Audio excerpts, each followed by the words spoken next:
Hello জনগণ, আজকে চলে আসলাম আরেকটি নতুন মুভির রিভিউ করতে। মুভিটার নাম হচ্ছে জংলি। গত ঈদে রিলিজ পেয়েছিল সিয়াম আহমেদের অভিনীত। আর পরিচালনা হচ্ছে এমরাহিমের আর কোনো কাজ আমি আগে দেখি নাই। সিয়াম আহমেদেরও বলতে গেলে যে খুব একটা কাজ দেখছি এরকম না, নাটক থেকেই আর কি সিয়াম আহমেদকে চিনি। তো সিয়াম আহমেদ যদি বলতে চাই জংলি মুভিটা কীরকম হয়েছে, আমার মনে হয় যে জংলি মুভিটা বর্তমান বাংলাদেশের পার্সপেক্টিভে, বাংলাদেশের বা বিশ্বের পার্সপেক্টিভে জংলি মুভিটা একটা অন্য ধরনের সুন্দর মুভি। কেন বলতেছি, এটার কারণ হচ্ছে জংলি মুভিতে আপনার হচ্ছে যে ইমোশনটা দেখানো হয়েছে, যে ভালোবাসাটা দেখানো হয়েছে, এই ইমোশন, এই ভালোবাসাটা আমার মনে হয় যে বর্তমান জেনারেশনে অনেক কমে গেছে।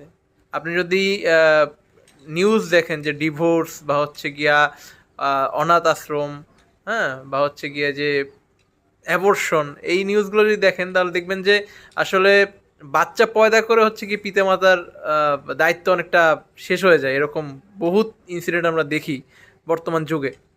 এবং দেখা যায় যে বাচ্চা পয়দা করার পরে হচ্ছে গিয়া ওইরকমভাবে বাচ্চার প্রতি কেয়ার নেয় না, বা হচ্ছে এটা অনেক বাড়ছে ইদানিং। হ্যাঁ, ডিভোর্সের পরিমাণ বা হচ্ছে গিয়া বাচ্চাকে ছেড়ে যাওয়ার পরিমাণ, এটা সারা পৃথিবী জুড়ে এটা দিনের পর দিন বাড়তেছে। তো এই মোমেন্টে এসে এইরকম সুন্দর একটা কনসেপ্টের মুভি, তাও আবার হচ্ছে বাংলাদেশে তৈরি করা হয়েছে, এটা খুবই প্রশংসার যোগ্য। তো এই মুভির ভালো দিকের বিষয়ে ভালো দিক অনেক আছে, আবার খারাপ দিকও যদি বলি খারাপ দিকও অনেক আছে। আমি শুরুতে হচ্ছে ভালো দিকগুলো নিয়ে ডিসকাস করি। ভালো দিক বলতে বলা যায় যে সিয়াম আহমেদের যে অভিনয় খুব অসাধারণ হয়েছে। আমার মনে হয় যে সিয়াম আহমেদ যে অভিনয়টা করছে, এটা তার যে লুকটা দেওয়া হয়েছে, এটা মালায়ালাম কোনো একটা কিছু দিয়ে নিয়ে আসা হয়েছে। বলি তারপরও সবাই জানে, তারপরও বলি, হচ্ছে মালায়ালাম একটা মুভি আছে 777 চার্লি। এই 777 চার্লি থেকে এটা ইন্সপায়ার্ড, অনেকটাই ইন্সপায়ার্ড।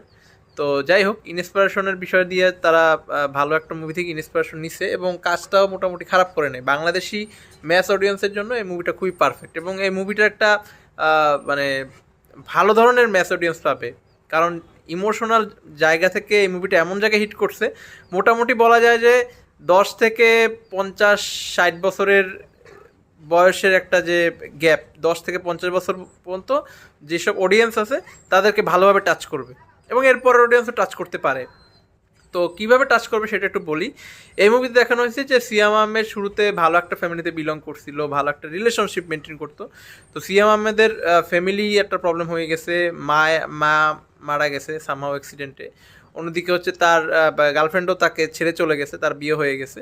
তো এই পর্যায়ে সিয়াম আহমেদ মেন্টালি ব্রেকডাউন হয়ে পড়ে, এবং সে হচ্ছে গিয়া আনসোশ্যালাইজড হয়ে যায় আর কি। সিভিলাইজেশন থেকে অন্যদিকে চলে যায়, যে সে একটু দাড়ি টাড়ি বড় হয়ে যায়, চুল টুল বড় হয়ে যায়, মানে একটু জঙ্গলি টাইপের হয়ে যায়। হ্যাঁ, সে হচ্ছে প্রচুর মারামারি করে, তারপর হচ্ছে গিয়া মানুষের প্রতি তার দয়া মায়া এগুলো কমে যায়। সাধারণত আমরা সমাজে যেসব ক্রাইম দেখি, এই ক্রাইমের পিছনে এইসবই কারণ থাকে।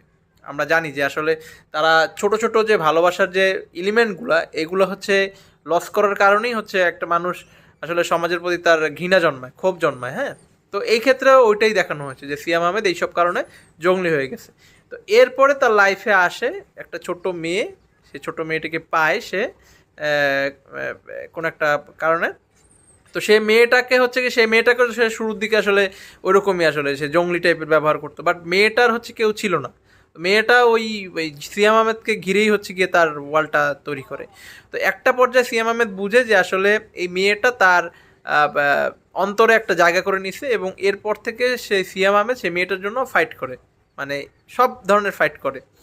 তো আমার যেটা মনে হয় যে মুভিটার ভালো দিক হচ্ছে এটা, যে সিয়াম আহমেদ এবং এই যে ছোট্ট মেয়েটা, এর প্রতি যে একটা কানেকশন দেখাইছে, এবং রক্তের সম্পর্ক ছাড়াও যে একটা বাচ্চা মেয়ের প্রতি একটা অ্যাডাল্ট মানুষের হচ্ছে যে কানেকশনটা দেখাইছে, খুব সুন্দরভাবে দেখাইছে। এবং আরও কিছু সুন্দর সুন্দর ব্যাপার দেখানো হয়েছে, যে গুড টাচ ব্যাড টাচের একটা যে বিষয় দেখানো হয়েছে, সমাজে এটা খুবই দরকার। আমাদের মনে হয় পাঠ্য বইতে এগুলো অ্যাড করছে রিসেন্ট টাইমে। তারপরে হচ্ছে ধরেন তাদের মানে বাবা মা না থাকা সত্ত্বেও মেয়েটার যে সিয়াম আহমেদের প্রতি যে একটা টান, এবং সিয়াম আহমেদের কোনো বিয়ে বাচ্চা না থাকা সত্ত্বেও বা বউ না থাকা সত্ত্বেও যে তার বাচ্চাদের প্রতি যে একটা ভালোবাসা, এটা খুব সুন্দরভাবে পোট্রে করা হয়েছে। এবং আমার মনে হয় যে মুভিটার পুরো অ্যাচিভমেন্টই হচ্ছে এটা যে আসলে অভিনেতা এই যে দুইজনের মধ্যে যে কানেকশনটা দেখানো হয়েছে, আরও অভিনেত্রী হিসেবে দুজন আছে, একটা হচ্ছে দিঘি আর হচ্ছে বুবলি। এরা দুজন কিন্তু মোটামুটি বলতে গেলে আমরা একটু বেশিরভাগ সময় মক করি যে আসলে এদের অভিনয় হচ্ছে না বা হচ্ছে এরা আসলে পারে না। তা আমার ক্ষেত্রে মনে হয়েছে যে ডিরেক্টরের সফলতা যে হয়েছে এইখানে যে দিঘি এবং বুবলিকে নিয়ে এসে ভালো ধরনের আউটপুট বের করে আনছে।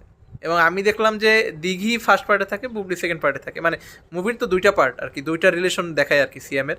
তো দিঘি হচ্ছে ফার্স্ট পার্টের থাকে, বুবলি হচ্ছে সেকেন্ড পার্টের থাকে। তো আমার কাছে মনে হয়েছে যে খুব পারফেক্টভাবে অভিনয় করা হয়েছে, বুবলি খুব ভালো আউটপুট দিছে, দিঘিও খুব ভালো আউটপুট দিছে। তো এক্ষেত্রে ইমোশনাল জায়গা দিক দিয়ে আপনার আমি 100% গ্যারান্টি দিতে পারি যে আপনি যদি মুভিটা দেখেন আপনার চোখে পানি আসবেই, এটা মাস্ট মাস্ট আসবে। মানে মুভির কোনো না কোনো পর্যায়ে আপনার চোখে পানি আসবেই, এটা আসতে বাধ্য। ডিরেক্টর এটা করে দেখাইছে এবং সিয়াম আহমেদ, মোস্টলি সিয়াম আহমেদ এটা করে দেখাইছে। এটা সিয়াম আহমেদের ক্যারিয়ারে বলতে গেলে একটা মাইল ফলক একটা হয়ে থাকবে এই মুভিটা। হ্যাঁ, তো মুভিটা মোটামুটি বক্স অফিসে ভালো ইনকাম করছে, 2-2.5 কোটি খরচ করে 10 কোটি প্লাস ইনকাম করছে। এটা খুব ভালো সাফল্য, আমি বলা যায় যে মোটামুটি 5 গুণের বেশি ইনকাম করছে, ভালো দিক। তো এরা ভালো দিকগুলো চলে গেল, ভালো দিকগুলা মোটামুটি আলোচনা করলাম। খারাপ দিক বলতে ভাই শুরুর দিকে মুভির যে একটা বিল্ড আপ, মানে সিয়াম আহমেদের যে ক্যারেক্টার যে বিল্ড আপ, ওই ক্যারেক্টার বিল্ড আপটা খুবই সিলি লাগছে। এটা মনে হয় 10-15 মিনিটের মধ্যে ক্যারেক্টার বিল্ড আপটা দেখাইছে, তার ব্যাক স্টোরিটা দেখাইছে খুব অল্প সময়ের মধ্যে। এবং আমার মনে হয় যে ক্যামেরার কাজ খুবই ম্যাচিউর লাগছে, মানে মনে হয়েছে যে খুব কি বলে ওটাকে, যে খুব বাজে টাইপ, মানে ক্যামেরার কাজ আসলে আমার ভালো লাগে না, সত্যি কথা বলতে ভালো লাগে না ক্যামেরার কাজ। ঠিক আছে, পুরো মুভি জুড়েই ক্যামেরার কাজ আমার একটু ভালো লাগে না। মানে এটা আসলে মানে মুভির যে একটা ওয়েটটাকে লস করে দিচ্ছে ক্যামেরার কাজ। 1-2 হলো কালার গ্রেডিং একটু ভালো লাগে নাই, কালার গ্রেডিং হয়ই নাই, জাস্ট মনে হয়েছে যে র ক্যামেরা মেরে দিছে। 2-3 হইলো যে হচ্ছে মুভিতে প্রচুর গান, এত গান না রাখলেও হয়তো প্রত্যেকটা ইমোশনাল মোমেন্টে একটা করে গান দিয়ে দিছে। এইটা হচ্ছে আগের কালের মুভিগুলো বেশি হইতো, এখনকার মুভিতে একটু গান কম রাখাই ভালো আমার যেটা মনে হয়। এতে আমার মনে হয় যে কনসেন্ট্রেশন ব্রেক হয় এবং হচ্ছে গিয়া গানের একটা ব্যবসা বাড়ে। তবে একটা কথার দিক দিয়ে ভালো যে গানগুলো ভালো হয়েছে। প্রিন্স মাহমুদ তো জানেন বাংলাদেশের লিজেন্ডারি সঙ্গীত পরিচালক, তো প্রিন্স মাহমুদের পরিচালনায় সঙ্গীতগুলো পরিচালিত হয়েছে এবং ব্যাকগ্রাউন্ড মিউজিক ক্রিয়েট করা হয়েছে। তো আমার মধ্যে গানগুলো সুন্দর হয়েছে, বাট এত ভাই অনেক গান হয়ে গেছে, এত গান দরকার ছিল না, গান বেশি হয়ে গেছে মুভিটার মধ্যে। ঠিক আছে, আর একটা বিষয় যেটা বাজে লাগছে সেটা হলো যে মুভিটার যে আসলে ক্লাইম্যাক্স সিন, মানে আসলে মুভি তো একটা মুভি কখনো সরল, সব মুভি আসলে যেটা সরল স্পিডে চলে মানে লিনিয়ারলি চলে, এই মুভিগুলো আসলে ম্যাস অডিয়েন্স ধরতে পারে কম। তো ম্যাস অডিয়েন্স ধরার জন্য একটা অ্যান্টাগনিস্ট ক্যারেক্টার থাকে।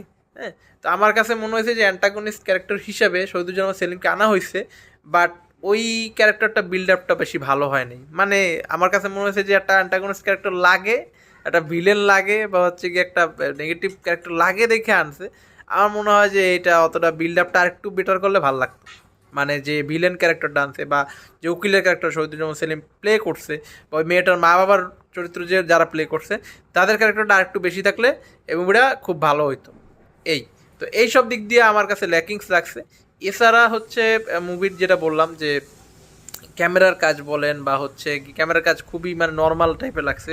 আগের কালে যে বাংলা মুভিগুলো ক্যামেরার কাজ লাগছে ওরকম আমরা যে গত যে 3-4টা মুভি দেখলাম ওইগুলোর মতো লাগে নাই আর কি, একটু মনে হয়েছে যে কাঁচা কাঁচা হাতে। হ্যাঁ, তবে আমার যেটা মনে হয় আপনি ওয়ান টাইম ওয়াচেবল একটা মুভি, সুন্দর মুভি, ভাল লাগবে।